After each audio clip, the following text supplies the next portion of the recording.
Madam আপনার parcel. হ্যাঁ দেব, এটা ধর।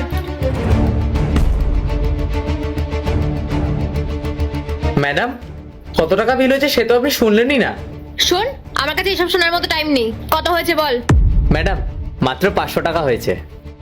ঠিক আছে, বাকিটা তুই রেখে দে।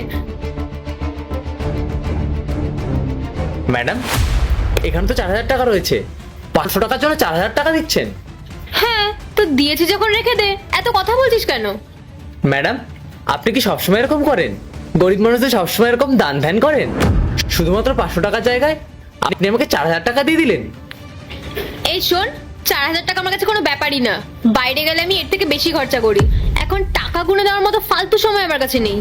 খুব ভালো তো ম্যাডাম, এরপর থেকে আপনি যত অর্ডার আসবে সব আমিই নিয়ে আসবো, আর আপনি আমাকে এইভাবেই অনেক বেশি বেশি টাকা দেবেন। অনেক ধন্যবাদ ম্যাডাম। হ্যাঁ ঠিক আছে ঠিক আছে, যা এখন।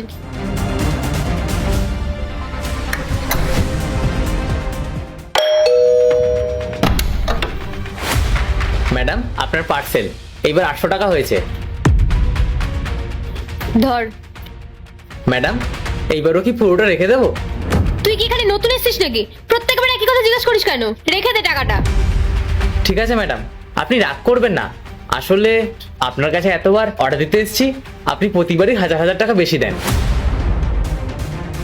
তা ম্যাডাম কিছু মনে না করলে একটা কথা জিজ্ঞেস করতে পারি? আপনি এত টাকা পান কোত্থেকে? তোর তো সাহস কম না? আমি কোথা থেকে টাকা পাচ্ছি না পাচ্ছি সেটা কি আমি তোকে বলবো? তুই তো তোর টাকা পেয়ে যাচ্ছিস, ব্যাস। তাহলে তো মাথা ঘামানোর কি দরকার? সেটা নিয়েই খুশি থাক। আর শোন, তোর যদি বেশি সমস্যা থাকে তাহলে কাল থেকে তোর আর আসার দরকার নেই, অন্য কাউকে পাঠিয়ে দিবি। না না ম্যাডাম, আমাকে ক্ষমা করে দিন, দয়া করে এমন করবেন না। আর ভুল হবে না। আসছি ম্যাডাম।